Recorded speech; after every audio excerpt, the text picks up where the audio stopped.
Hey, constagat. Spíš an siop mar brandú Ainmfhocail Fhirinscneacha agus an nadiacht is Tuiseal Ainmneach mar der se te sin ar scáda.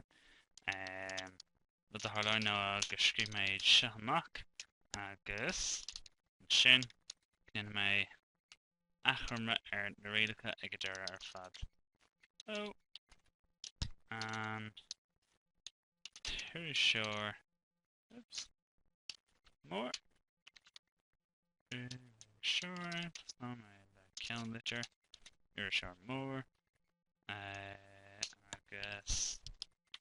And far ul being agus far ul being Cer galore line typo trish no Neil.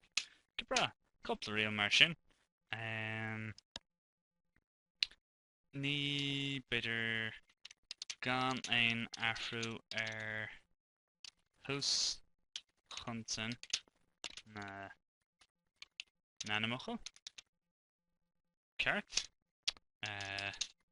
gan ein afrú hús chuntan na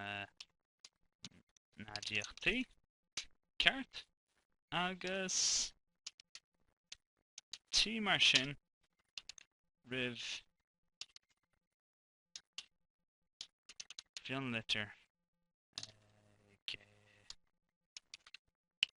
tús na Ainmfhocail agus Más rud é go raibh an focail sin an tuirseoir mór Más rud é go raibh ceann litir ag tús na Ainmfhocail sin Data I scríb mar seo an tuirseoir mar hampa ag mar sin tá tead le bhéann ag agus a chúis go díreach well is léirhhaid seo gur míor Gramadach nó gné Gramadach an tí sin agus nach cuid ocail haine nach cuid litrú an ocail é agus sin a chúis a chuirn tú an phleiscéineisteach dúirt leis an Tuiseal sin soléir nach cuid den ocail an tí sin de an ná. So gur bheith soléir nach cuid den ocail é an tí sin de an ná. Ceir galore agus gan ein afrú hús chuta na deacrachtaí freisin. Mar ag mu sin leis an Ainmfhocail ullmhéineach.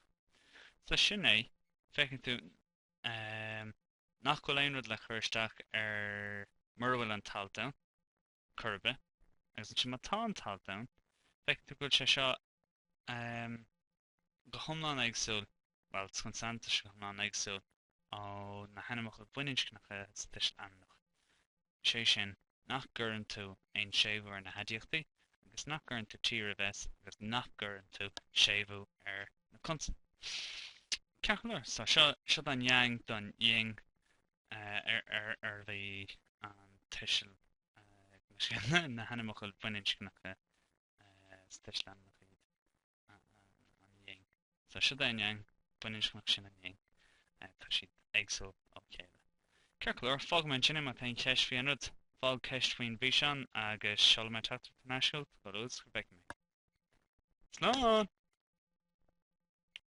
Hi, constagat. Spíš an siop mar brandú Ainmfhocail Fhirinscneacha agus an nadiachtí Tuiseal Ainmneach amháin.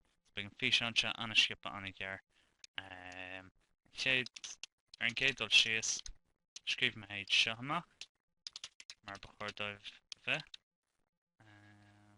So nuair hagann an talt rih an Ainmfhocail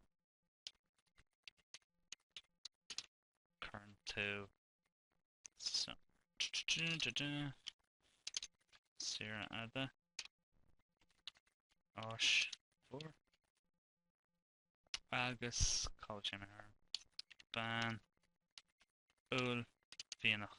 Ceir galore couple rud ar dúspóir an seo le brandú ar ná má tá an talt rih an Ainmfhocail mar hapla sa chás seo, sa chás seo, agus sa chás seo. Oh, na seo, sa chás seo. Cuir tú athrathe bhaim na consin. Mar sin, scríb mé nóta síos faoi sin. Séimhú an tús consin. Na seo nó fiú tús consin an Ainmfhocail. Agus gan ein ahrú mar echan si van sin sa dara sampla áis, gan ein ahrú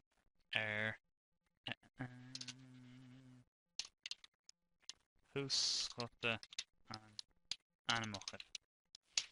Anis, cad faoi na teachtaireachtaí fechan sin go mbíonn séimhú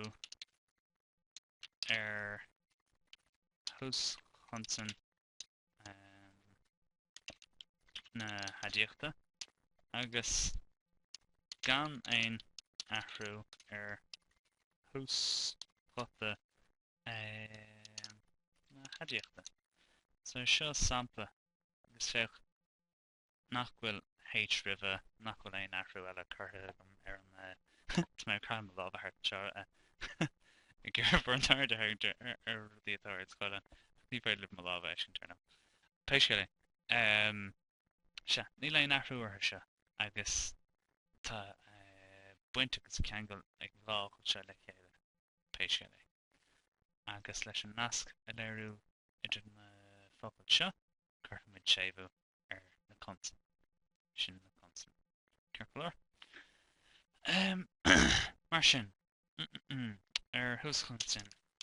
So sin nuair atá an talt an úsáid agat agus T riv S ag tús an Ainmfhocail. Nuair atá an talt an úsáid. Ceircolóir? Fága mé mar sin má tá ceist féin an sin. Fág ceist nó fág teachtaireacht faoin bhí seán. Mar mágad slán tamil.